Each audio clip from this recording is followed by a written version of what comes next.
Hello and welcome to the Crystal Palace podcast. I'm Alfonso Greenbrook, and in today's podcast I'll be looking over the game against Cardiff City by bringing you my match review, player rankings and my man of the match. As well as this, I'm also going to bring you interviews with Roy Hodgson, Andrew Townsend and Connor Wickham after the game. So let's begin.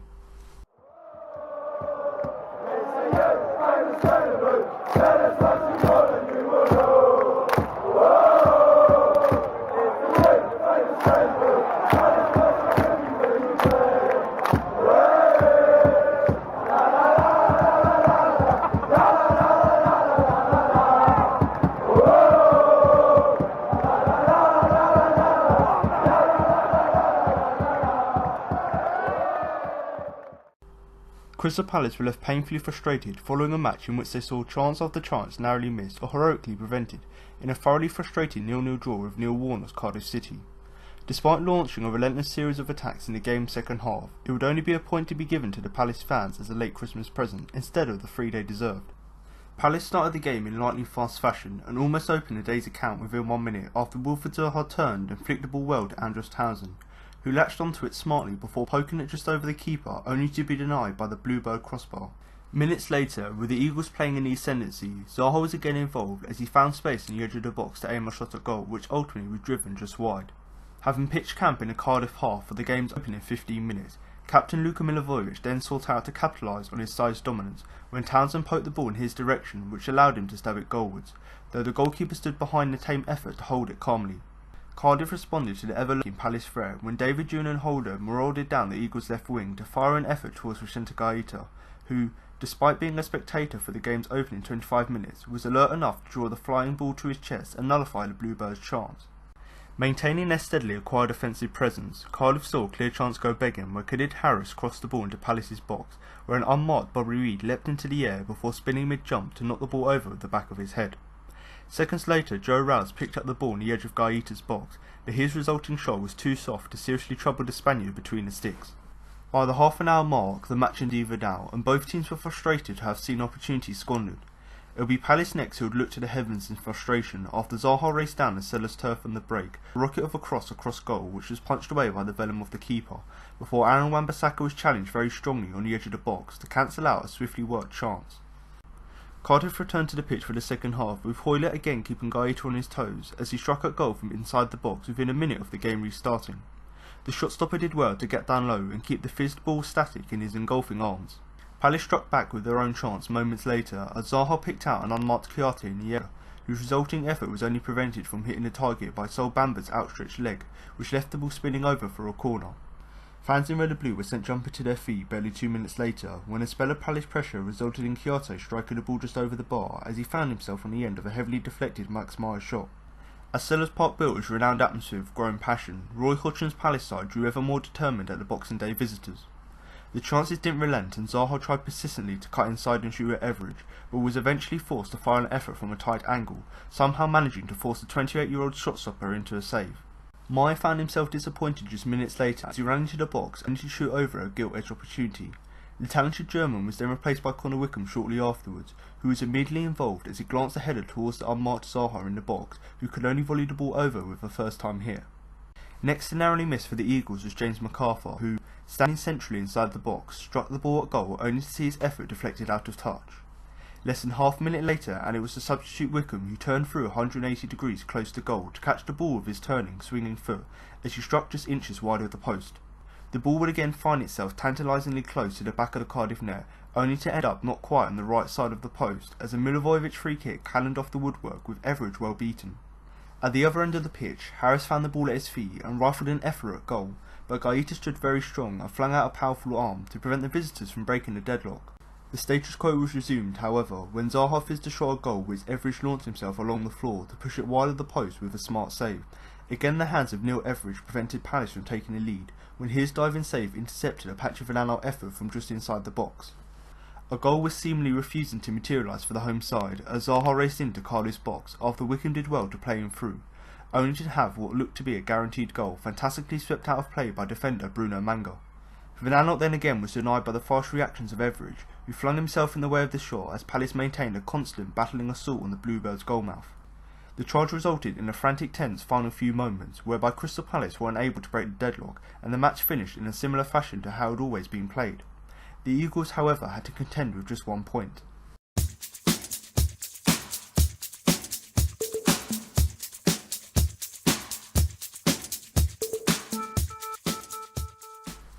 So now I'm going to move on to the player ratings, but before I start, don't forget you can follow us on both Twitter and Facebook at Crystal Palace for all the latest Palace news.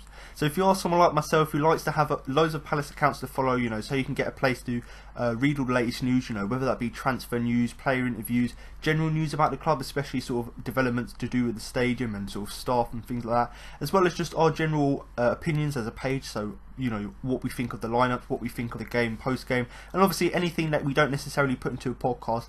If you are someone who wants another Palace account to follow on both Twitter and Facebook, where you can get all of this stuff, plus a lot more, polls as well we do, then of course do give us a follow at Crystal Palace on Twitter and Facebook. Now, obviously we give you our opinion on our Twitter account, but if you are someone who wants to get involved and wants to share your opinion with us, then of course the perfect place to do that is in the YouTube comments. So if you are listening to a podcast on YouTube, then do feel free to drop your comment below the video with your player ratings, where you rate players' performances from 1 to 10. And obviously the main reason I want you to do that is that obviously in the podcast I'm going to give you my player ratings, rating all of the players from 1 to 10 of how I thought they played in the game. But rather than me just giving that to you, I just want to put it out there just so you guys can comment yourself with how you thought the players performed, and basically so I can compare that to my own and see whether we sort of had a similar outlook to how the players performed. And that's just basically so we can have a bit of debate and just sort of a little bit of a discussion on the channel. Now of course if you are listening on YouTube, then of course you've got the perfect platform to do that, so just comment below with your player ratings. Or even if you don't want to do that, and even if you're a Cardiff fan who finds himself on the channel, obviously just comment below with your sort of general views of the game. So you're looking at a Cardiff perspective, they're going to be really happy, they haven't won a game away from home this season, so of course they're going to be really happy with that 1 point, that clean sheet.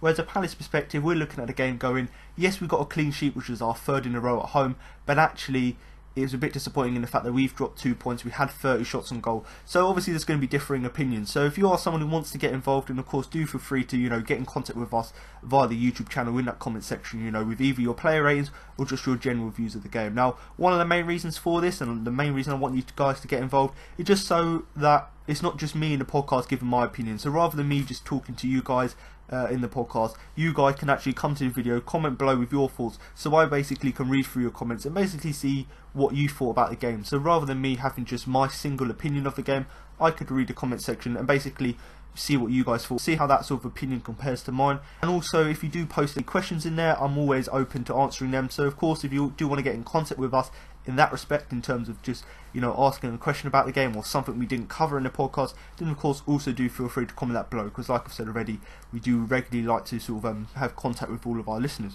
Now if you do want to follow any of the social media pages that I've mentioned or join the Facebook group, then do check all links that will be in the description below. But I'm now going to move on to the player ratings, starting in goal with Vicente Guaita, who I'm going to give a 7 overall. Now obviously I've talked quite a lot in the last sort of 2 games or so about Vicente Guaita's performances, in the fact that considering he's new to English football, bar a few games in the League Cup, you're obviously going to expect him maybe to struggle a little bit to sort of acclimatise, let's say, to the Premier League. But in his last 2 games he's been absolutely fantastic, the game against Leicester, the game against City. So of course coming into the game here against Cardiff City, there was lots of pressure on us, I suppose in 2 respects, lots of pressure on us because it's Cardiff, we should be beating teams like that statistically on paper. But on the other hand is that there wasn't a lot of pressure because we beat City, so that sort of pressure of trying to beat Cardiff to get the 3 points was basically taking less of an effect. But whatever way you look at it, it was still a pretty big game. So the fact that Guaita came in for his 3rd game in a row was obviously great to see. The fact that he's now starting to get his chance, but the fact that he took his chance and still performed really well, and the fact that in my opinion he's now cemented his place as the #1 goalkeeper, really just goes to show how well he performed. Now in terms of the game itself, I've given him a 7 overall because of one fantastic save, which I'm going to go on to talk about. But one of the main reasons why I was quite impressed with his performance is that even though he wasn't really seriously tested by Cardiff, mainly because they didn't have that many attempts, it was only when he was called upon where he just showed his reflexes, showed his skill, and just showed his experience as well. So that was something I really liked about his performance, and one of the main reasons I've given him a 7 is just the fact that even though he wasn't seriously tested, when he was called upon, he obviously played with absolutely outstanding class. So the fact that he was able to do that was of course quite impressive, and that's not to say that Wayne Hennessey hasn't done it this season. It's just the fact that the occasion. You know, against Cardiff, it was a must not lose game. So the fact that he performed well when called upon was of course great to see. And of course, you know, one of his first chances for on goal, because the first sort of 25 minutes or so he was rarely tested. One of his first sort of involvements in the game was actually when Mamadou Sakho made a mistake, and obviously, you know, Guaita had to make a really fine stop to stop Kahim's Harris's strike going through on goal. So realistically, you're looking at that first half in particular, and actually he wasn't really tested other than a mistake by Mamadou Sakho. So in that respect, it was a very good game from him. Now, obviously, you know, before I go on to talk about that fantastic save, you know, the things I really liked about his performance, and this is something which makes him a little bit more different from Hennessey, because although Hennessey's, you know, commands the box relatively well, he's got the height, he's obviously got the agility now, we're starting to see, and he's got the communication. Yes, he's got that all well, but the thing I really like about Guaita, and he gives us this different option, is the fact that he's always looking to distribute the ball very quickly. So whenever he gets the ball, you know, whether that be from catching it from a corner, whether that be from a set piece situation, he's always looking to get the ball and distribute it out quickly, which of course Hennessey, I think he's quite slow sometimes and takes quite a long time to take the goal kicks. So the fact that Guaita's looking to get the ball out quickly was of course great to see. And the fact that even though his English isn't great, the fact that it looks like he's still got that communication with the backline was of course great to see. But of course, aside from that, and aside from the fact that he was rarely tested, but he obviously played well when he had to, and obviously the fact that he was communicating and distributing the ball well, he obviously made that fantastic save right at the end of the game to obviously keep Palace in it, because ultimately, because we didn't take our chances, there was all the pressure on us to obviously eventually try and get the 0-0 draw. Now of course, you know, Cardiff City, even though they weren't playing great for the majority of the game, final sort of 10 minutes or so, they were piling balls into the box, and the ball fell to one of their players in the box. He's obviously had a shot through on goal, a pretty clean shot, and if Guaita hadn't made the save, it was going to go sort of bottom corner. So in that respect, the striker's done everything right. But Guaita, and I've never seen a save like that in, you know, this season. Guaita's literally, even though he's almost on the floor, he stuck out his hand and managed to, you know, flick the ball out of danger. So not only was he making good saves like that throughout the whole game, but when it really mattered, when it was 0-0 towards the end of the game, when there was a fantastic chance like that for Cardiff to go in front, the fact that he stood up, you know, made himself big, stuck his hand out and managed to flick the ball out, which ultimately kept us in the game at 0-0, that was of course great to see. So the fact that Guaita combined the fact that even though he wasn't really tested, but when he was called upon, he was able to, you know, produce the goods, the fact that he was always looking to, you know, get rid of the ball really quickly, always looking to play the ball to feet, as well as just the fact that he had that communication, as well as that fantastic save, is the main reason why I was really impressed with his performance, and certainly why I do think he does deserve this 7 I've given him. So I'm going to move on now to the defence, and I'm going to start with the right back, Aaron Wan-Bissaka, who I'm going to give a 6 overall for his performance. Now this may come as a surprise to some people, because obviously his performances have been so great this season, but I just think for me, even though Aaron Wan-Bissaka got the clean sheet, done what he had to do in the game, I just don't think he was impressive as he has been in recent weeks. So for that reason, I'm going to give him the 6 overall. Now in terms of his involvements in the game, you know, quite early on into the game, even though Palace were the better team, Cardiff had a few chances, and certainly there was a header right early on in the game, which of course Aaron Wan-Bissaka made, and he obviously cleared the danger. So he obviously isn't a player who's really known for his headering ability. He's obviously known for making fantastic sliding challenges and, you know, his recovery and his speed. So of course the fact that he was able to, you know, get in the box, get involved and actually make that early header to get rid of the ball and clear the danger was of course great to see. And that's basically what you want from your players. You know, you could obviously have players who are good at one thing, but if you've got someone like Wan-Bissaka who's really good at tackling, but is now starting to get involved, you know, with his head, which I haven't really seen much of him. So the fact that he's getting involved in that sort of aspect of the game was of course great to see.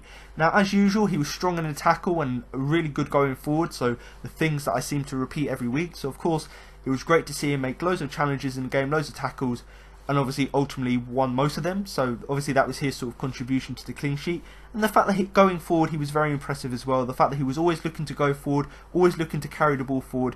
And you know, I'm looking back at the game and looking back at the highlights in particular, and quite a lot of the game, rather than him playing sort of on a wide position, he drifted inside quite a lot. So it was nice to see him not only looking to go on the overlap with, you know, whoever was playing on that right hand side, but the fact that he was looking to carry the ball inwards to make space out wide and just looking to maintain possession in that forward position was of course great to see as well.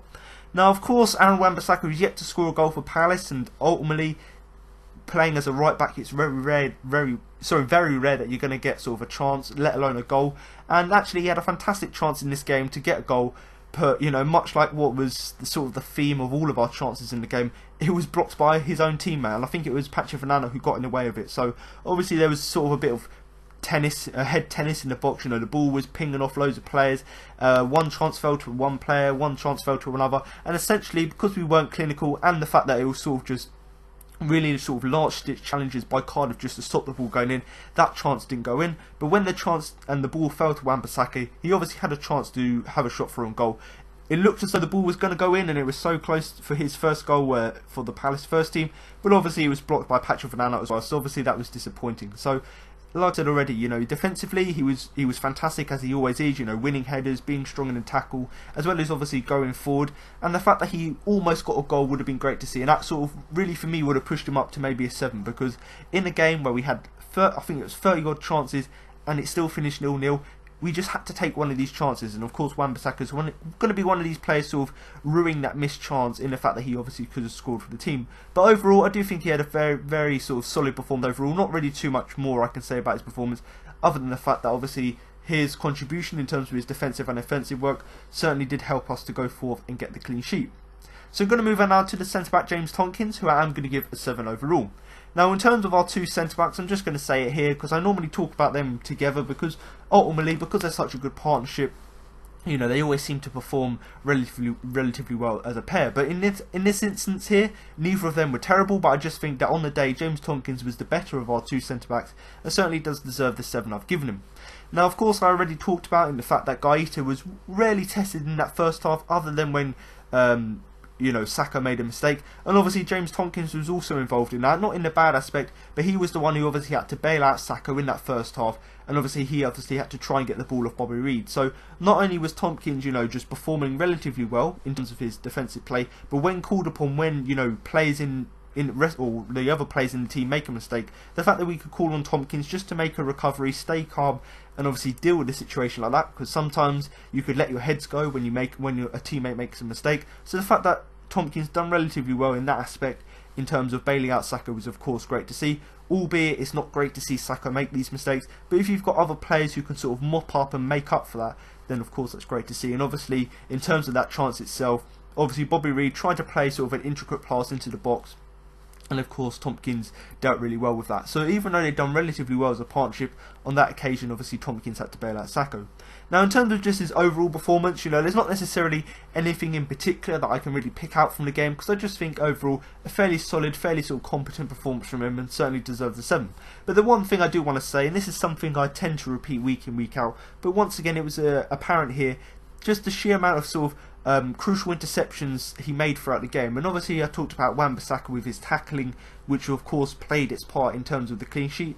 Tompkins on the other hand, just the sheer amount of interceptions he made, and not only just normal interceptions, but the crucial ones at the moments where it really mattered, you know, when Cardiff were having chances inside the box. So the fact that Tompkins was able to make these interceptions to help us preserve that clean sheet, as well as just keeping us in the game, and you're basically just providing that solid sort of back, was really great to see. You know, obviously we had loads of chances in the game, and one of the reasons for that was because we were pushing quite far forward. You know, we were pushing players like Luca, like Chiarte quite far forward, obviously to try and break down the Cardiff back 5, and that basically meant that they were given that ability to go slightly further forward, in my opinion, because the back 4 was doing so well. So the fact that we were defending so well throughout the game allowed our other players to sort of go forward and try and push to get that goal, which obviously it didn't come, and the game finished 0-0, but maybe on another day, if the back 4 can stay solid and our rest of the players just push up and put pressure on your position, then maybe something will come of it in the next few weeks. But certainly James Tompkins here, not really too much I can say about his performance, because he done what you would expect from him. Combine that with, you know, a large amount of crucial interceptions, and certainly does deserve the clean sheet. So I do think overall James Tompkins a 7 is a fair result. So now I'm going to move on to our second centre-back, as of course Mamadou Sakho, who I'm going to give a 6 overall. Now obviously last week I talked quite a lot in the fact that because we played so well against City, one of the main reasons for that is because of how well we man-mark certain players. So of course, for example, Wan-Bissaka had to deal with Leroy Sané, and obviously someone like Sakho and Tompkins obviously had to deal with the likes of Aguero, and obviously Gabriel Jesus. Now in this game here in particular, obviously even though Cardiff City weren't the best in their offensive play, I do think Bobby Reid certainly was a handful, and I do think Sakho, his priority in the game from what I was watching and what I was seeing, obviously his main target and his main aim of the game was basically to make sure he could deal with Bobby Reid, and for the majority of the game he done relatively well, other than that mistake I've already talked about. So aside from that, I do think he had a fairly solid defensive performance, and certainly one of the keys to that is the fact that he dealt so well with Bobby Reid. Now that's not to say that he didn't have any chances in the game, because I do think Reid had a few chances where he obviously could have opened the scoring for Cardiff, but the fact that Sakho dealt with him relatively well, even though he had his hands full and it was sometimes difficult at times, that was obviously relatively good to see. And you know, I do think, you know, looking at the game as a whole, I suppose, and maybe the first half in particular, I think the first half we were playing relatively well, so the first sort of 25 minutes or so. After that, I think Cardiff began to grow into the game, and certainly Bobby Reid was part of that, and he was one of the reasons why they were growing into the game, but I still do think Sakho done a relatively good job on that, so that was of course great to see as well. Now like I said already, obviously he was quite fortunate that obviously James Tompkins sort of bailed him out on that occasion when he obviously lost out in that sort of race with Bobby Reid. But like I've said already, and I'm going to keep saying this, you know, if you look at his performance sort of isolated from that little mistake, it was another fairly solid performance. So the fact that he dealt with him so well, bar that mistake, was of course great to see.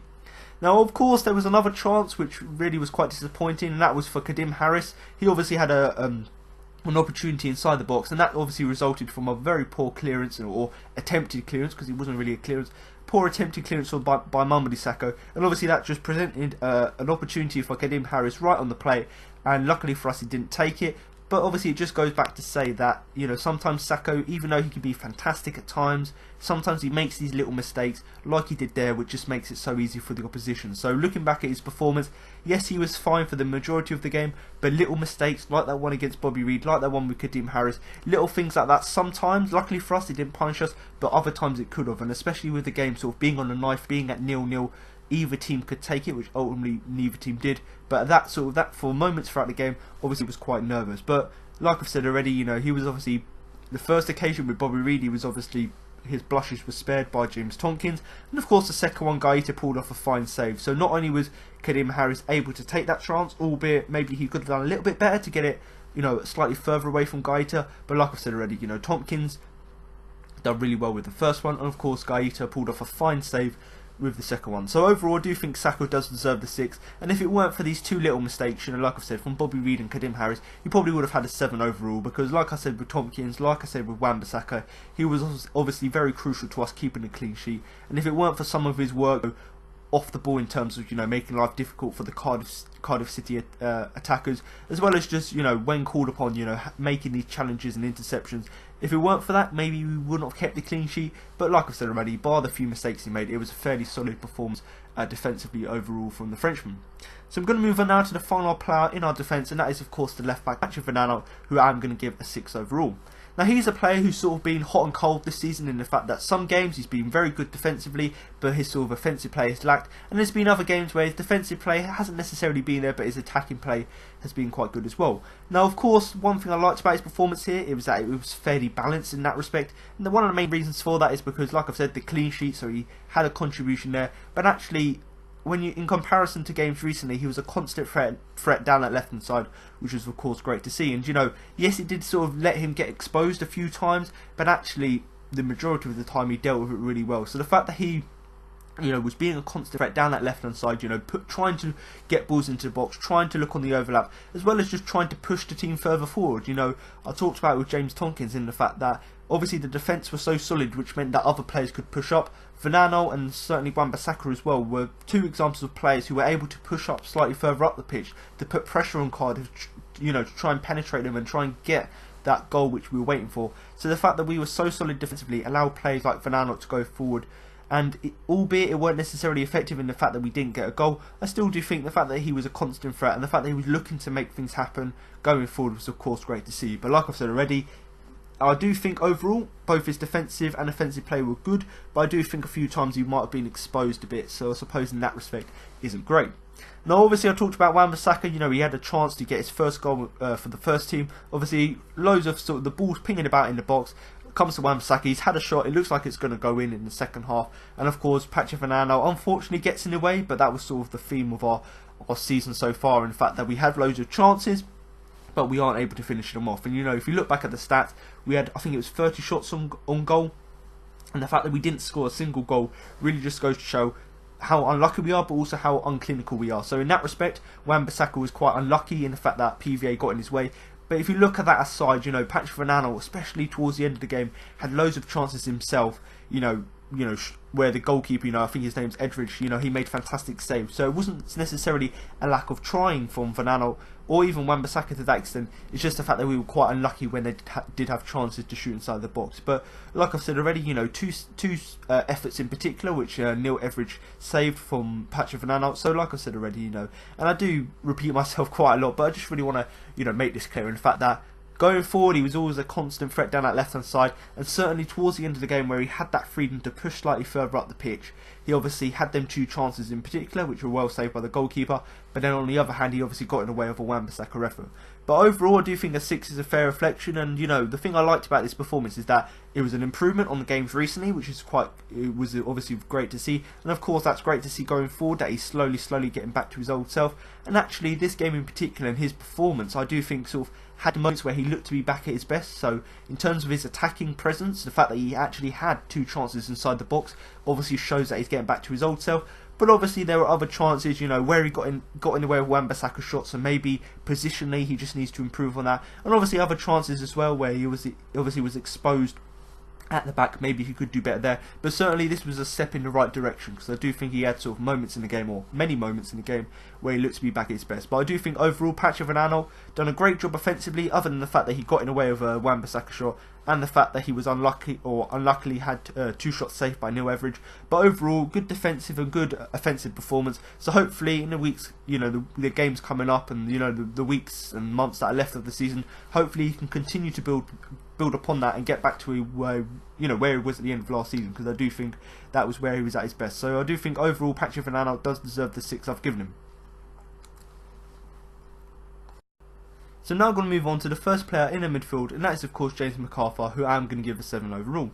Now McArthur's been one of these players so far this season where he's been a bit hot and cold, in the fact that in certain games he's been fairly effective, and obviously in other games he's been slightly disappointing because he hasn't necessarily had that much influence in the game. And of course this was one of these games where he put in a very good performance and certainly does deserve the 7 I've given him.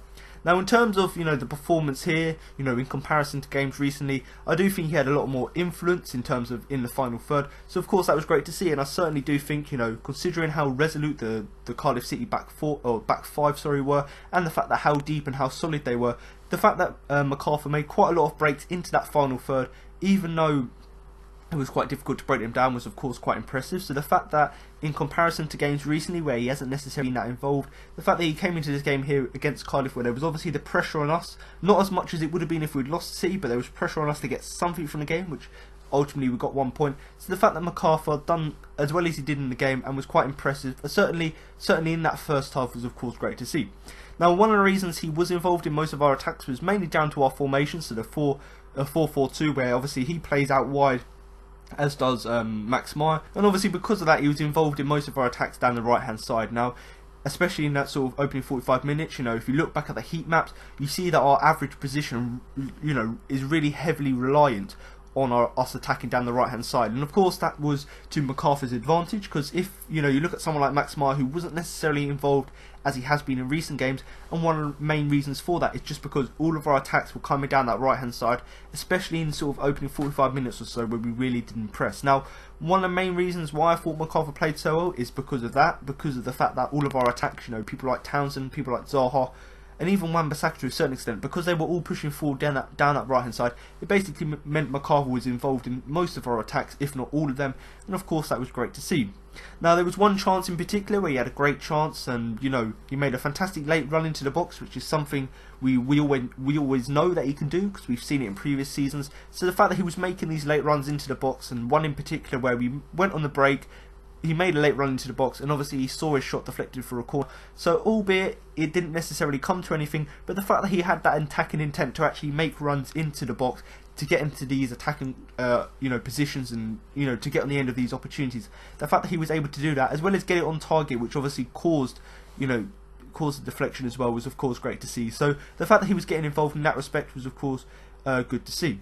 Now of course Connor Wickham came on midway through the second half, and certainly MacArthur and Connor Wickham had some sort of partnership in game, in the fact that MacArthur made a fantastic flick into the path of Connor Wickham late on into the game. And I suppose in terms of just absolute brilliance, that was one of MacArthur's highlights of the game, in the fact that that little bit of skill to get Connor Wickham through on goal. So of course that was great to see as well. But of course Connor Wickham hit the side netting, and of course I'll go on to talk about him later on. But like I've said, the fact that MacArthur built on his first half performance, where he was very good offensively, making late runs into the box, the fact that he was able to build onto that by getting flicks onto the strikers, getting that flick onto Connor Wickham in particular, albeit he put it into the side netting, the fact that he was actually looking to get involved and looking to get the ball to the forwards was of course great to see.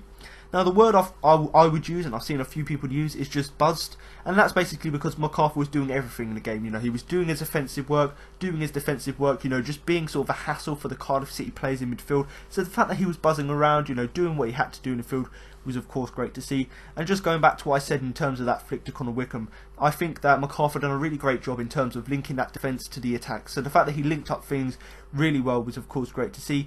But I suppose the only disappointing thing is that yes, MacArthur has loads of energy, does what you expect from a midfielder, and does everything which you really want from a player, with the tenacity and just getting involved and putting in a tackle, making runs into the box. Yes, he's doing everything right, but I personally could see him making way soon, so maybe with a change of formation he might be dropped to the bench. And certainly for me, I don't necessarily think he deserves it, but if we are to change our formation, i.e. bring someone like Connor Wickham into the side, I do think MacArthur might sort of make way in order to make that change. And that's not to say that he's been performing bad, it just goes back to that thing where I've been saying that yes, he performs well, but he sort of consistently plays well as opposed to being brilliant in certain games. So certainly for me, even though he had a very good performance here against City, was always involved, always looking to link things up, and obviously being a hassle both defensively and offensively, that was of course great to see. But certainly if there is a change of formation to come in the next sort of few weeks or so, then maybe someone could make way for him. Personally for me, I don't necessarily think he deserves it,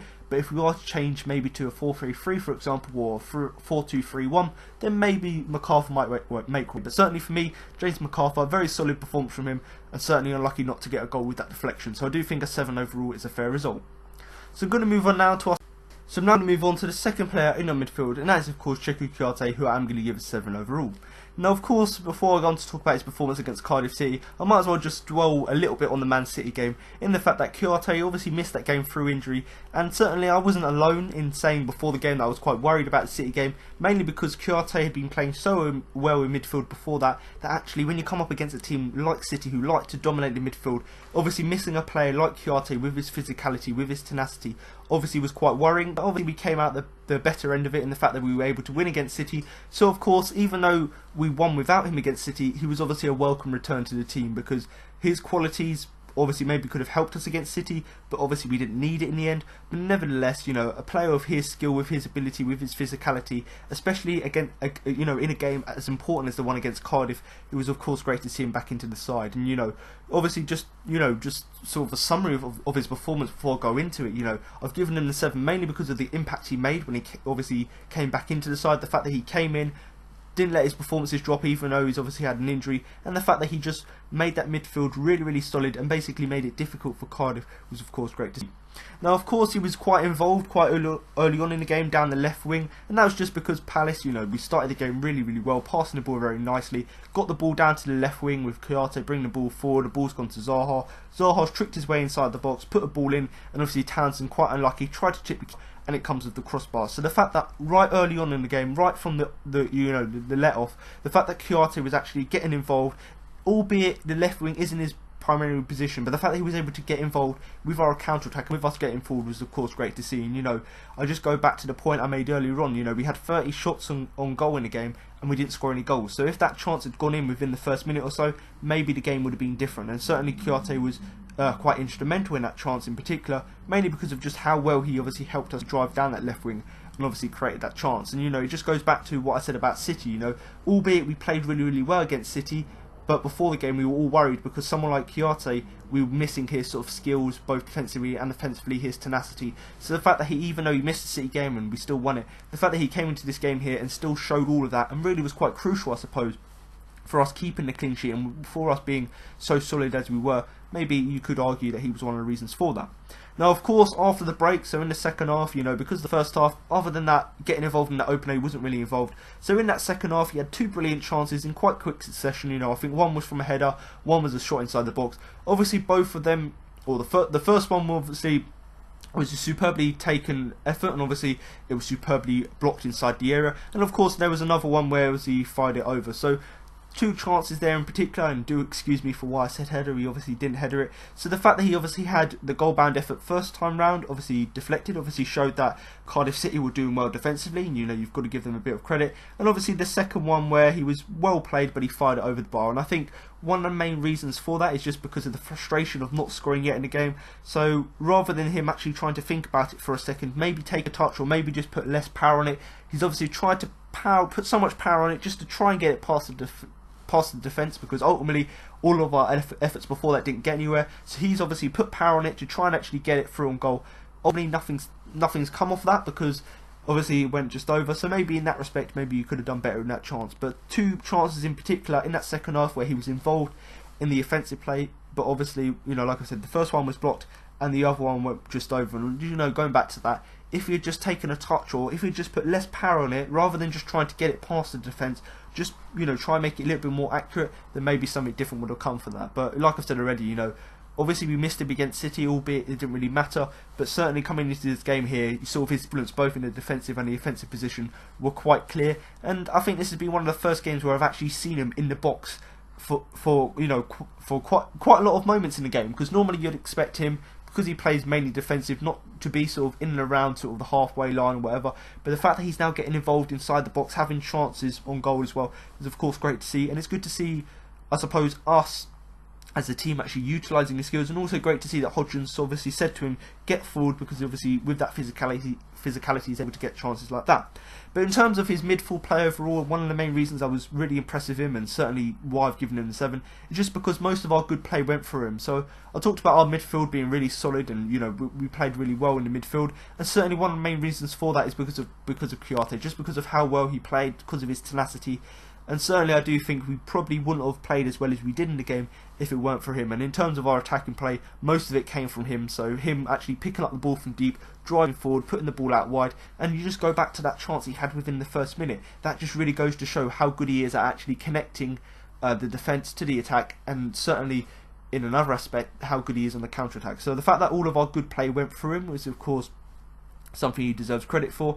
And actually the fact that he also allows other players around him to play, whilst also he can actually slot in when he's needed as well. So the fact that he can let the attacking players do what they have to do, whilst also actually slotting in when he needs to, like that chance he had, them 2 chances he had inside the box. So the fact that he's able to let the attackers do what they need to do, whilst also popping up when obviously it's most appropriate, was of course great to see. And just going back to him himself as a player and part of the team, he is really important to us. And at the time, West Ham fans were laughing at us, saying he's not as good as you think. He's not really that good. He's not necessarily got a clear position, and that's obviously why West Ham fans didn't really rate him. But actually, from what I've seen from him in the last sort of few months or so, he's certainly showing to be one of our most important players, certainly, if not one of the most important players in terms of the midfield. So the fact that he's now playing well in the midfield, as well as actually just being a mainstay in our midfield, being quite crucial to how we play in the midfield, was of course great to see. And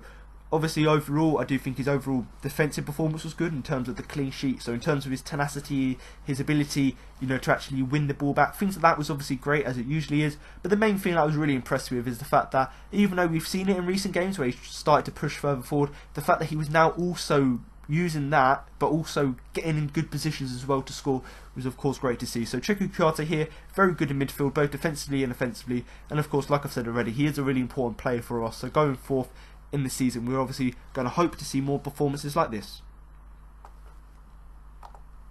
So now I'm going to move on to our third midfielder and the captain, Luka Milivojevic, who I'm going to give a 6 overall. Now obviously against Man City I talked quite a lot about Milivojevic, because obviously I was very impressed with his performance, certainly in terms of our defensive work, and obviously offensively as well, the fact that he got a penalty and the fact that he was always looking to get the ball forward. So of course, coming into the game here against Cardiff City, albeit a few days later, there was obviously quite a lot of pressure to actually continue his form, and albeit he wasn't necessarily as impressive as he has been previously, the fact that he's still put in a shift in the midfield and certainly had a few moments in the game where if something had gone, either way, then maybe, he could have had even more influence on the game. But like I've said already, it wasn't necessarily his most impressive performance, but the fact that he's still, put in a shift in the midfield, and still certainly, when players don't have a good performance, you're either going to have them being fairly average or really bad. So the fact that he was just average, had a cool head, and what he had to do in the game was of course great to see. Now, if you look at his performance, there could have been an alternative performance in the fact that if a few moments where he had a, for example, where he had a free kick, if that had not come off the crossbar and had gone in, maybe that would have changed not only the complexion of his performance, but the complexion of the game itself. So like I've said already, even though it wasn't his most impressive performance, there could have been an alternative performance where actually, if a few of his chances had gone in rather than coming off the crossbar, or rather than going just wide or being blocked, then maybe it would have been a different story overall. But like I've said already, the fact that he done what he had to do in midfield, was always looking to get involved, both defensively and offensively, was of course great to see. And even as a captain, the fact that he's still on 4 yellow cards, the fact that he wasn't able to contain himself, not get booked, which means he obviously won't get suspension, that was of course great to see as well. So overall, obviously, he was quite unlucky in the respect that a few of his chances, one came off the crossbar, another one got blocked, I believe. But if you look aside from that, I do think it was a fairly sort of competent performance from him, done what he had to do. And even though it wasn't the most impressive performance from him, like I've said already, the fact that he'd done his shift in midfield, done what he had to do, as well as sort of not necessarily being impressive about it, but the fact that he just done the dirty work, done what he had to do, was of course one of the things that was really impressive for me. So I do think Luka Milivojevic, the captain, a 6 for him, what was fairly sort of an average performance from him. But considering we played a game a few days earlier and a few days previous, maybe that sort of had an effect because he was so good against Man City. So even though this was a lesser performance against Cardiff, maybe there was something behind that. But I do think overall, not the worst, but certainly not the best performance from the captain. So now I'm going to move on to the final player in the midfield, and that is of course Max Meyer, who I'm going to give a 6 overall.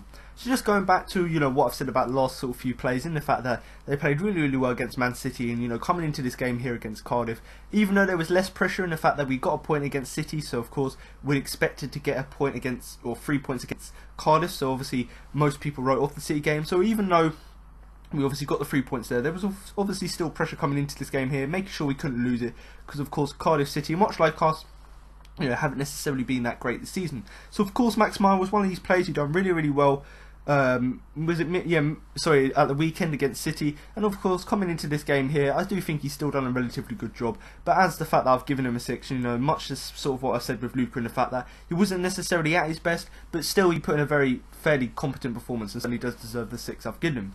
But in terms of something I can't really fault him for in the game, it's just the fact that he always tried his best to actually get things going. And even though he didn't necessarily have that final ball in his locker to actually show for his efforts, the fact that he was actually looking to get things going, the fact that he was always looking to be that attacking person who can actually make things happen, was of course great to see.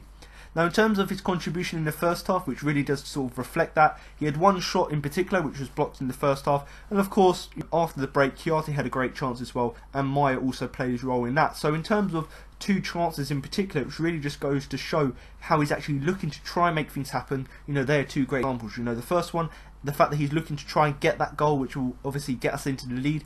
Ultimately it was blocked, but the fact that he was actually looking to make things happen was of course great to see. And of course the other one, he was looking to use his attacking work to actually get the ball to another player, his teammate. And the fact that he got the ball to Chiarte, even though Chiarte wasn't able to finish the chance, the fact that he was actually turning provider on that occasion to actually make things happen for another player in the team was of course great to see as well. Now I suppose his game overall could be summed up when there was a shot where he obviously chose to shoot rather than pass the ball to someone like Zaha or Townsend, who of course were in better positions if you ask me. Now of course much has been said about this, and the fact that Zaha rightly was frustrated about this, the fact that Meyer should have passed rather than shooting. But at the end of the day, they're professional footballers, so sometimes they make mistakes, but obviously on that occasion he thought his judgment in terms of trying to take a shot would have been better, albeit looking back it would have been much better for him to pass to someone like Zaha or Townsend. But nevertheless, the fact that he was still or the fact that he's got the confidence in himself to actually take a chance is of course great to see, but maybe he should have obviously done better there. But I know loads of people have been talking about it, the fact that Zaha got a bit frustrated and was having a go at him. At the end of the day, it's a team game, so if a player makes a mistake, you know, you're just going to say to them, oh, what are you doing? And eventually, you know, something good's going to come out of it. So although people are criticising Zaha for having a go at Maya, I sort of understand it, and certainly, you know, playing school rugby, for example, you know, if your teammate makes a mistake, you obviously got to make sure that, you know, they don't make the mistake again. So of course you might have a go at them, but also you've got to sort of G them up and actually get them back into the game, and sort of don't let that mistake actually get onto them. So the fact that Maya didn't necessarily, well, let's say that sort of miss in particular didn't necessarily seem to affect his performance going on in the game. So in that respect, even though Zaha was having a go at him, and yes, he went off shortly afterwards, but actually I do think sometimes you've got to do that, because, you know, you look back, maybe in 2-3 weeks time we'll be looking at a chance going, actually Maya's actually made the right decision now, and we can actually track that back and trace it back to this game where he made the wrong decision, but then in that game in the future he actually made the right one, in the fact he learnt from that one there. So overall,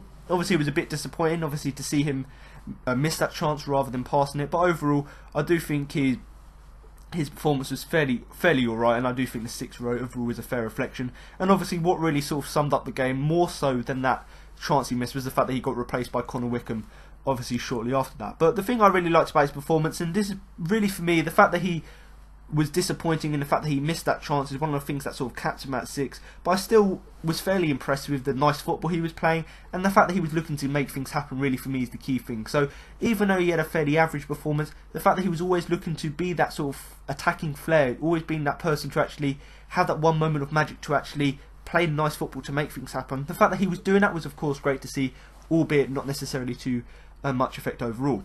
Now of course, after sort of the first half an hour or so, you could say, or especially in that second half, he wasn't necessarily as good as he was in the first half, and he really did struggle to get things going. But much like what I said with Guaita, he's starting to become a really important player for us, and certainly we saw that in his play here, even though he didn't necessarily have anything to show for his efforts.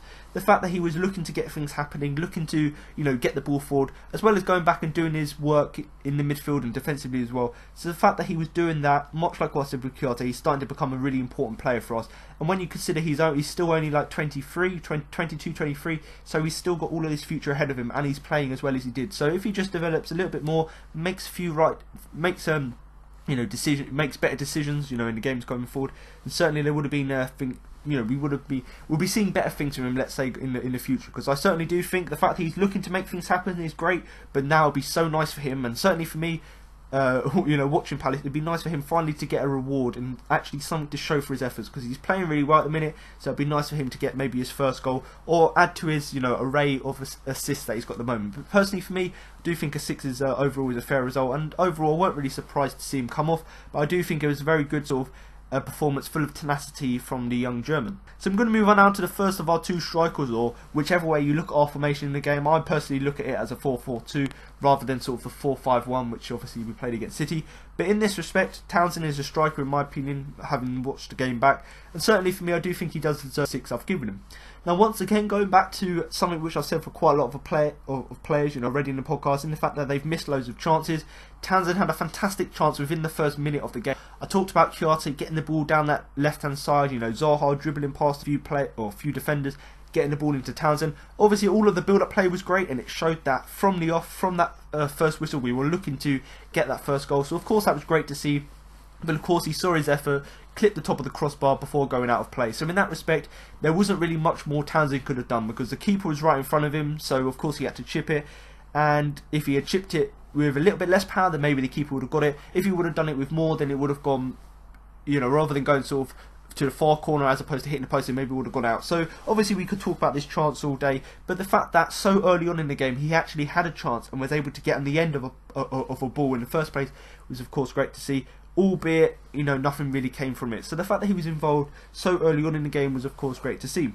Now in the first half he once again had another chance to get on the score sheet, and that was obviously when Vanano got to the byline, cut the ball back, and obviously Townsend fired his effort high and wide. Now yes, obviously people will look at that and go, it was quite really high and wide, and obviously quite a far amount off target. But actually if you look back at the chance, the build-up play was so fast, in the fact that Vanano got the ball to the byline, cut the ball back, and the fact that Townsend took it first time and he was sort of coming at, or he was sort of attacking the ball in sort of the wrong angle and the wrong position.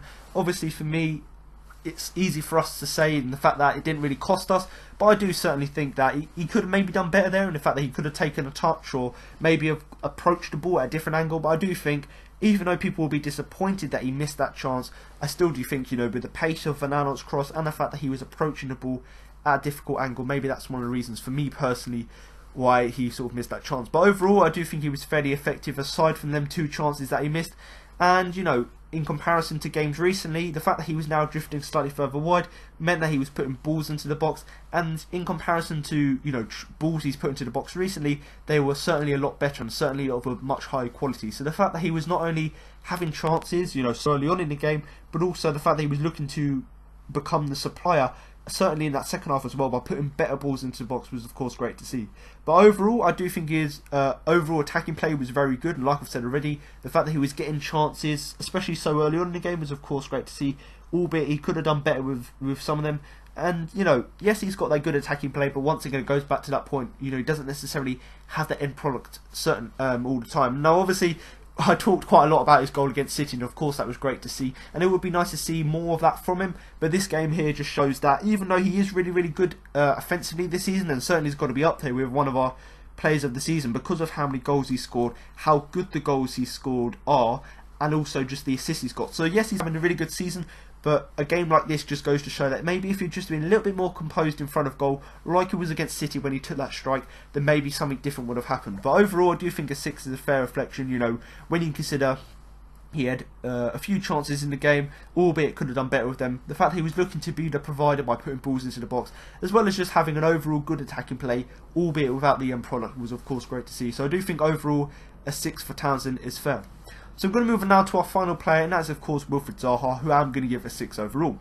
Now once again, I might as well go back to that chance, the first minute of the game, obviously a great run by Guaita to get the ball to Zaha, and of course Zaha had a really bright start to the game, and the main reason for that is because of how well he combined with Guaita.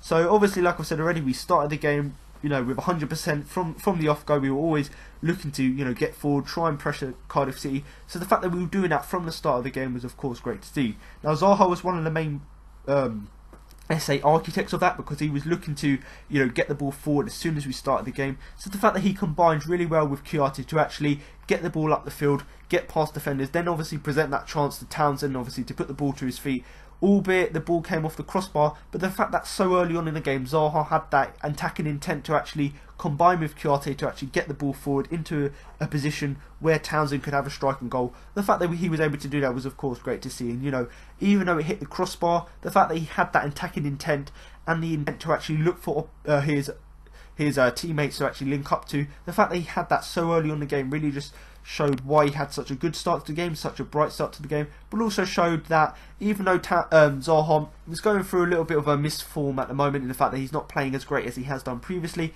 it still goes to show that he's actually still got that quality to actually really carry the team and actually get us further up the pitch. Now, people may debate this in the fact that he didn't get a goal, he didn't get an assist, and he didn't necessarily get any clear-cut chances. But I personally think, and I've seen a lot of people on Twitter say, I do think on the day he was actually one of our most dangerous players, and that's certainly in either halves of the game. So in the first half, he was much of a threat in that half as he was in the second half. So I do think overall, albeit he didn't necessarily have anything to show for it, I do think he was obviously one of our most dangerous players. Now, of course, even though he was one of our most dangerous players, the disappointing thing is that he couldn't necessarily force a breakthrough, but that's mainly just because of how resolute Cardiff were playing, and the fact that they were playing with a back five, they were fairly solid, but also the fact that when Zaha, even though Zaha wasn't looking to score in this game, he was looking to be provider.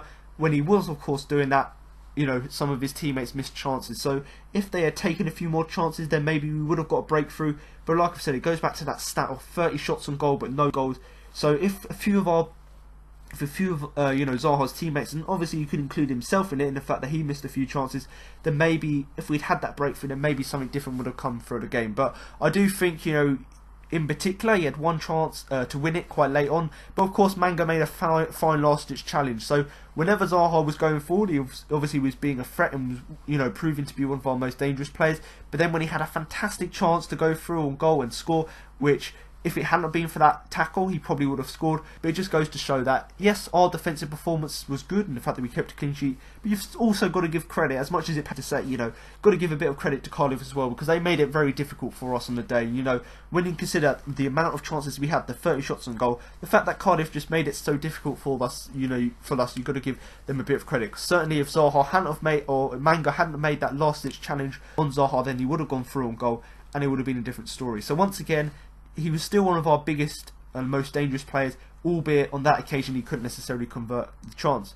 Now, one of the things I liked most about this performance was certainly when Connor Wickham came on, we changed the formation to a sort of a more 4-3-3, let's say, or 4-2-3-1. When we did change that formation, it sort of, for me, showed the Wilf of old. You know, he went back to his old self where he was playing out wide, and rather than him being the focal point of our attack, we were actually looking to get the ball to him so he could create stuff for Connor Wickham when he was brought on. So the fact that when we made that formation change and put Wilfried Zaha to a position where he's more comfortable, the fact that his performance improved tenfold when he was moved there really just goes to show the impact that Connor Wickham had, in the fact that when Wickham came on, it obviously improved all of the team, and the fact that we had a more physical focal point in the attack, but also it meant that Wilf moved out wide, and obviously that improved his game. And certainly when I talked about James McCarthy possibly dropping out of the side, I do certainly think that Connor Wickham could be the player to replace him, and that ultimately would mean we'd move Zaha out wide, and I do think that'd be fairly effective, because if you've got Zaha, someone like Zaha, who's, yes, he's fairly effective playing down the middle, but he's even more effective playing out wide. So if we can play him,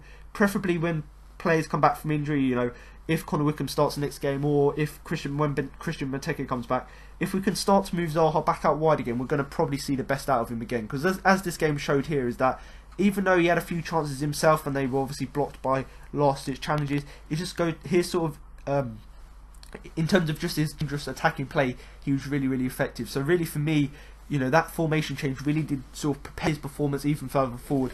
And it was quite unlucky in his respect in the fact that he didn't necessarily get anything from it. But overall, Wilfried Zaha here had a really bright start to the game and certainly carried that on throughout the whole game. Arguably, even though he didn't necessarily have anything to show for it, certainly was one of our most dangerous players in either half of the game. And even though he couldn't necessarily force a breakthrough, he still had a very good chance saved by a very good Mangala last-ditch challenge. So overall, I do think he had a fairly good performance, and certainly does deserve the 6 I've given him. And like I said already, you know, and do comment below if you agree, I do think with the return of Connor Wickham and, you know, Christian Benteke coming back in the new year, that will allow us to play the formation which will allow Zaha to play Tristram's. And certainly I'm looking forward to that, because he's a player, as we saw in this game here, that when he played out wide he can be a lot more effective. So hopefully we'll see that in the next few games. So obviously I'm now going to move on to the only sub we made in the game. That was of course Connor Wickham, who I'm going to give a 6 overall. Now obviously I've spoke quite a lot about him already, in the fact that when he came on it obviously changed Zaha's performance, but also allowed us to have a very physical, very tall focal point to our attack, as opposed to having Zaha and Townsend. And of course it wasn't just Zaha's performance that improved, but it was overall the whole team. So I do think overall Connor Wickham, albeit he didn't come on for, you know, well, he was on for the majority of the second half, even though he was on for that short period of time, the impact he made in the fact that he just changed our play and changed our approach was of course great to see. Now the fact that he made an immediate difference after coming on, in the fact that he made his presence known to the Cardiff City defenders, you know, and actually gave them something to think about, as opposed to Zaha, who's going to use his pace and skill to get past players. We actually have someone like Connor Wickham who can use his physicality to push past players. So the fact that we had someone like that who can come off the bench and actually made the Cardiff City defenders actually think about something, and, you know, think about how they're going to have to defend against this physical player, that was of course great to see as well. And the fact that as soon as he came on, he had a chance from, I think it was one of our set pieces, and, you know, he's headed the ball, even though it went just wide, literally within seconds of coming on, he's had a chance for a goal, which we haven't necessarily had from a striker in the last sort of few weeks or so. That really for me just really epitomises how good he is. And yes, he's been out for 2 years or so, but before that he was in a fantastic form. So if he can get back to that, and we've seen glimpses of it here against Cardiff City, then of course that would be great to see. Now obviously, like I've said already, he had that headed chance just after coming on, but then a few moments later, after his introduction, he had another great chance where he's got the ball inside the box, he spun past the defender, had a shot, and unluckily for us it hit the side netting. So in that respect, obviously it was great to see him actually have a chance inside the box, but maybe that was just his rustiness showing in the fact that he couldn't necessarily quite get the angle on the shot right to get it in. But like I've said already, you know, the fact that we had someone off the bench who's performed better than any of our strikers have this season was of course great to see. And, you know, just going back to my final point really, and one of the main reasons I've given him a 6 is the fact that even though he looked rusty, and he's a player who obviously is rusty, the fact that he made such a good impact when coming off the bench, not only in the fact that we changed formation, but the fact that he gave us a focal point, and the fact that he had more chances and done better with them chances than any of our strikers, you know, Sorloth or Ayew have done previously, was of course great to see. So I do think overall a 6 is a fair result.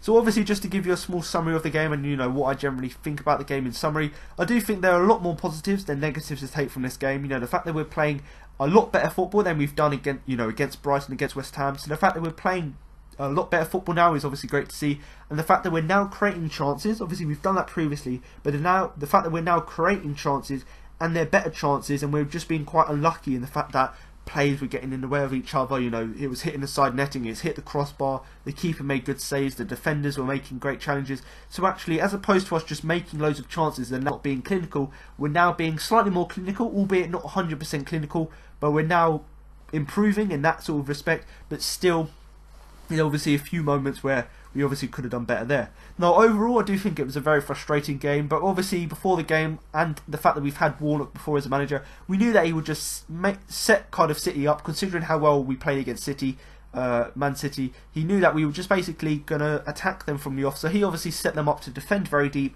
and basically, as the game sort of went on, we were sort of wasting our time, really, in terms of attacking them, because they were really, really hard to break down, really hard to break through. So in that respect, it was quite frustrating, but we all knew that Warnock was going to set up that way, because we all know, you know, Warnock likes to have his teams to defend deep, and, you know, rather than playing a back four, which he normally does, he played a back five, which meant there was another player for Palace to contest with to try and actually get through on goal. So it was frustrating, and certainly as the game went on, it was, you know, quite even more frustrating in the fact that they were sort of just wasting time. As the game went on, they were just playing, you know, being really deep, which making it really difficult for us. But then, you know, sometimes you look at our performances and go, yes, we've got the quality when to break teams down when they don't defend deep, but when they do defend deep, we just need to have that guile to actually break them down at the moment. So rather than us sort of half-heartedly trying to break down that back five, what we should have been doing is actually trying to put balls into the box, push as many players forward as possible, as a basically to try and break down, because they were defending really deep, so we need to try and play an offside trap, or try and get in behind, try and do something different, which would have allowed us to break the team down. But to be honest, like I said already, obviously there were a few negatives, and the fact that the game was frustrating, but actually the fact that we were playing good football, the fact that we were creating chances, and the fact that one of our main positives is the fact that Connor Wickham played as well as he did when he came off, was of course great to see. Now, even though he was rusty, and that's understandable when you've played, or you haven't played football in about 2 years or so, the fact that he still showed quite good enterprise in the fact that he was looking to get involved, looking to make the difference off the bench, and the fact that he just gave us that focal point in the attack was of course great to see. So as frustrating and as annoying as the result is, we've still got loads of positives in the fact that how we played, how we were creating chances, and also the fact that we've got someone coming off the bench now who could possibly start, who made a very good impact. But overall, obviously it's a quite annoying result, but if you look at the points we've taken, you know, we've taken 4 points from Man City and Cardiff, and even though we probably would have expected that the other way around, we expected to take a point off City and 3 points against Cardiff, whatever way around it is, we would have expected at least 3 points from them 2 games. So the fact that we've managed to get 4 from them games was of course great to see, and I would have bitten your hand off if you offered that to me beforehand. Albeit, you know, we didn't expect to beat Man City, but I still did expect at least 3 points from these 2 games. And the fact that we've got 4 was of course great to see. And if you look at our last 3 games in particular, we've now got 7 points from our last 3 games as well. So we're actually building up a nice little run of form at the moment. You know, 3 consecutive clean sheets, 3 or winless. A winning or not, or a loss. Sorry, I'm getting my words confused. We lost at home in 3 games. There you go. The fact that we're now on a good run of form, both at home and in just the fact that how we're performing, and the fact that we've got 7 points from 3 games, was of course great to see. But overall, obviously the game's not going to get any easier. You know, we've got Chelsea tomorrow, obviously early morning or early afternoon game. You know, at Selhurst Park. But hopefully that we can build upon the fact that we've got 3 home wins now, 3 home wins and the 3 clean sheets at home in a row. So hopefully now we can build upon that and the game against Chelsea. And even though it's going to be a very difficult game, you know, we've proved we can do it against City, against Manchester City. So against Chelsea, we've just got to do the same again. Be very combative in midfield. You know, sit deep, absorb the pressure, and try and hit Chelsea on a counter attack. And hopefully it will give us a chance. Now I'm obviously not quite hopeful of that because Chelsea are a good outfit this season. But certainly if we play like we did against City, we might have a chance. So overall, you know, a relatively good performance here against Cardiff City, albeit quite disappointing, but hopefully we can build upon that 3 home wins and that 3 home clean sheets in the games coming up.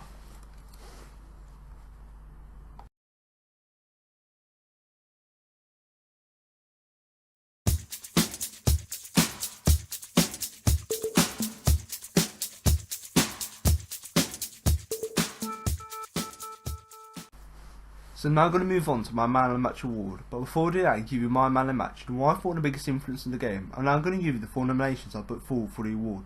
Now, after a performance which you could say in some aspects was really good in the fact that we kept a clean sheet, and obviously in other aspects you could say it's a really disappointing result in the fact that we had 30 chances for on goal, or 30 shots for on goal, and we didn't convert any of them. So of course there's going to be differing opinions throughout the game, but I do think overall the fact that we kept a clean sheet, you know, our 3rd in a row at home, we're unbeaten at home in the last sort of 3 games or so, so the fact that we've got that sort of record and we didn't necessarily perform terribly against it, it was just the fact that we were quite unlucky, and the fact that we weren't clinical, and the fact that Cardiff City defended relatively well. So overall I do think we can't be too overly disappointed with the performance, and certainly it was quite difficult, not necessarily as difficult as the City game was in the fact that loads of players could have been on the shortlist, but certainly it was difficult to narrow this performance down to 4 players in particular, mainly because there were a few other players, certainly in the midfield in particular, who I could have picked out, who I thought had a good performance against Cardiff City. But in terms of the 4 players I've gone with Vicente Guaita, James Tompkins, Aaron Wan-Bissaka and Cheikhou Kouyaté. Now just to go through, you know, individually why I've nominated these 4 players, obviously Vicente Guaita, obviously it's quite obvious, the fact that he made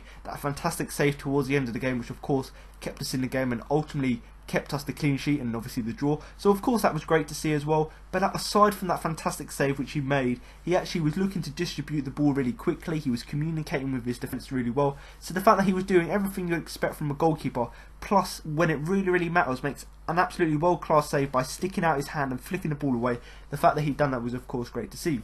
Now in terms of James Tompkins, obviously like with Guaita and like with Wan-Bissaka as well, you know, these players were all key to us keeping a clean sheet, and in terms of our 2 centre-backs, even though they both done relatively well, I do think Tompkins was the better of our 2 centre-backs, and the main reason he makes it onto the shortlist is not just necessarily because of how well he played, but just because of the sheer number of crucial interceptions he made throughout the game, in particular the ones which he made at key moments to obviously preserve the clean sheet. So of course he'd done his defensive work really well, which he normally does, but the fact that he combined that with the fact that he was making these interceptions at crucial times to actually keep us in the game was of course great to see. So the fact that he was doing that was of course great. Now in terms of Aaron Wan-Bissaka, and this was one of the players who was sort of I was debating, you know, whether to put in here, and that's mainly because there were other players in midfield who I thought had just as good performances, but once again, going back to that point about the clean sheet, that is the main reason what tipped me towards putting Aaron in here, mainly because of just how important he was to us keeping a clean sheet. Now obviously I talked already in the podcast about the fact that he's renowned for his tackling ability, and he'd done that like he always does, and he obviously was a threat going forward, but the fact that he was now actually getting involved in terms of his headering ability, so the fact there was a early header throughout the game where he obviously won the header in the box to clear the danger, so the fact that he was combining his great tackling ability with the fact that he's now able to clear the ball with his head from danger was of course great to see. And obviously the fact that now that he combined his solid performance with the fact that he had a fantastic chance for a goal, albeit Patrick Van Aanholt got in the way, but the fact that he's now improving his attacking work rate in the fact that he's now actually in a position inside the box to actually shoot and actually get on the end of a chance rather than being the man out wide putting the ball in. So the fact that he's now getting involved in a more attacking sense was of course also great to see.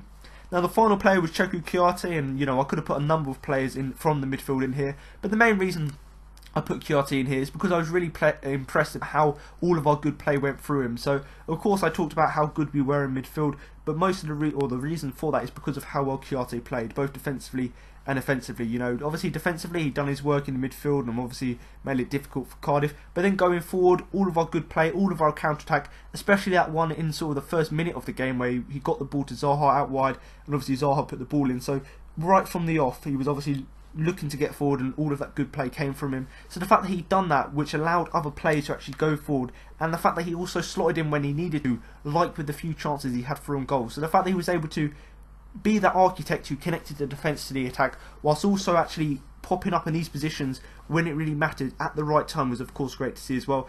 And of course the fact that this game once again just sort of cemented and really showed how important he is to us was of course great to see as well. So the fact that he'd done that once again really just epitomises how good his performance was.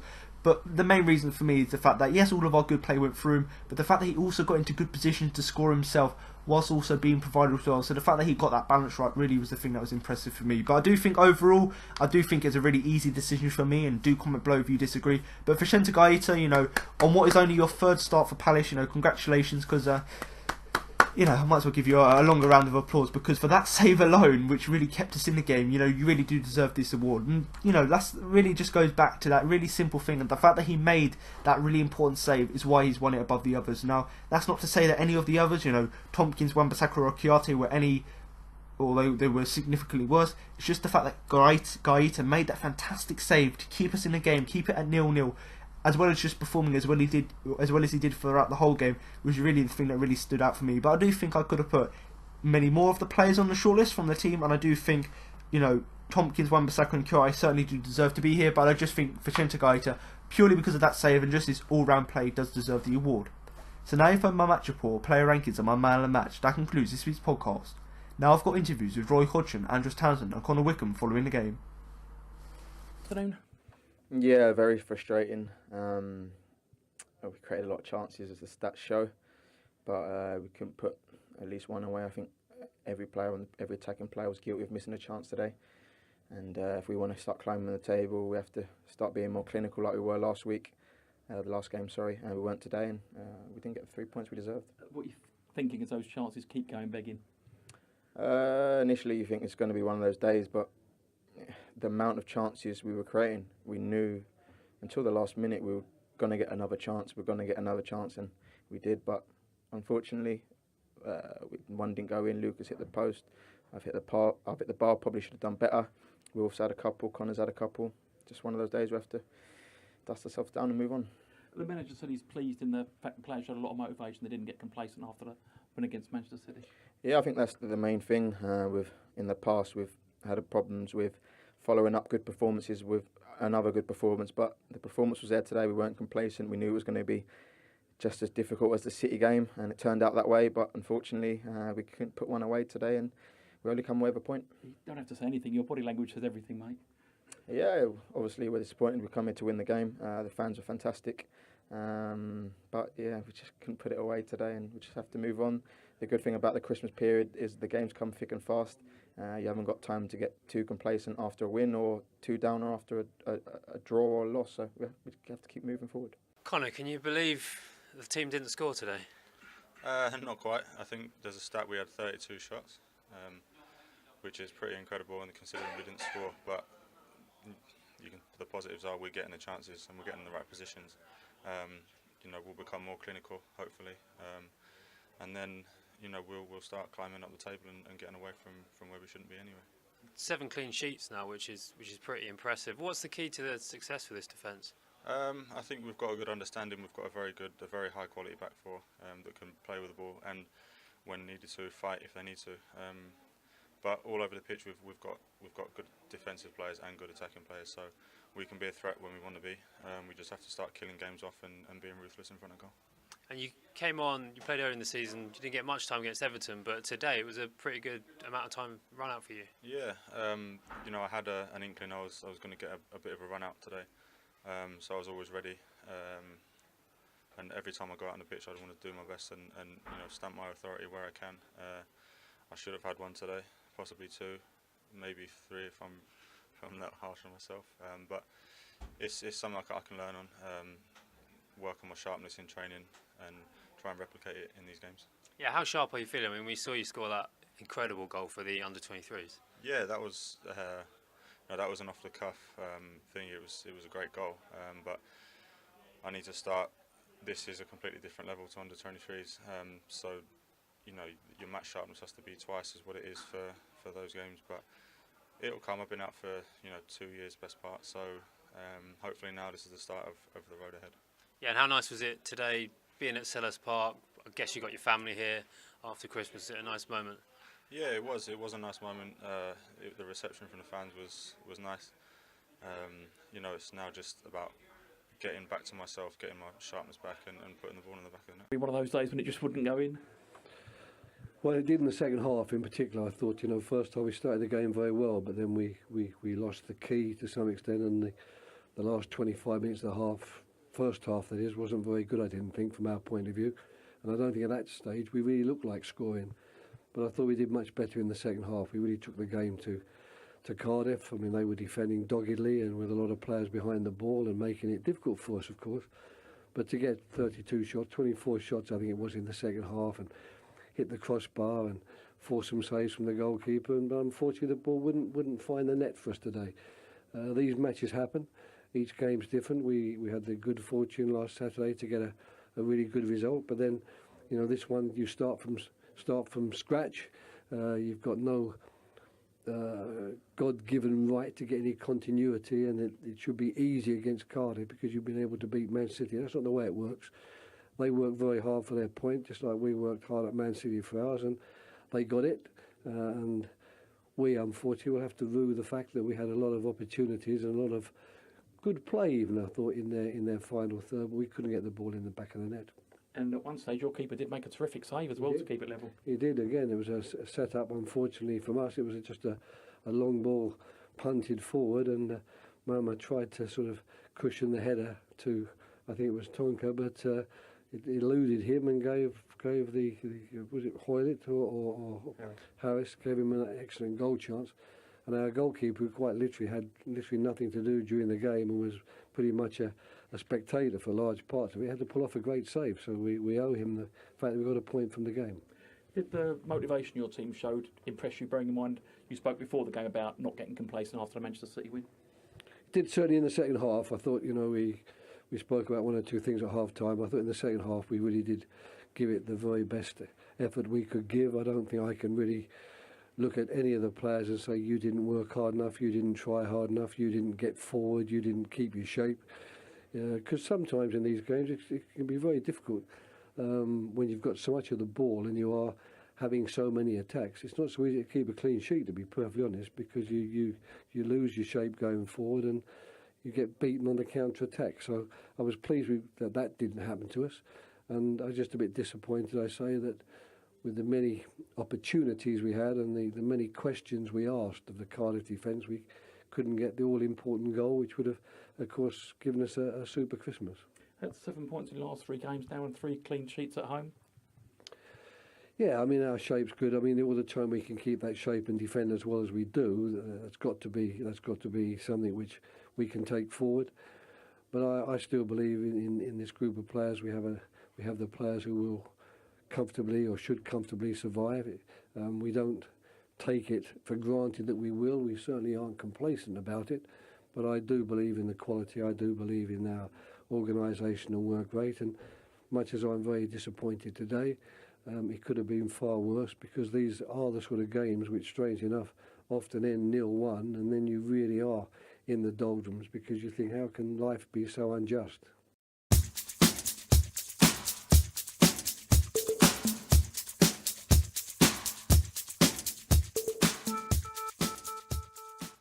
So there you have it. Now you've heard what Roy Hodgson, Andrew Townsend and Connor Wickham had to say after the game. That concludes this week's podcast for the game against Cardiff City. But make sure to come back next week for a post-match review for the game against Chelsea. So thanks for listening, and remember to up the Palace.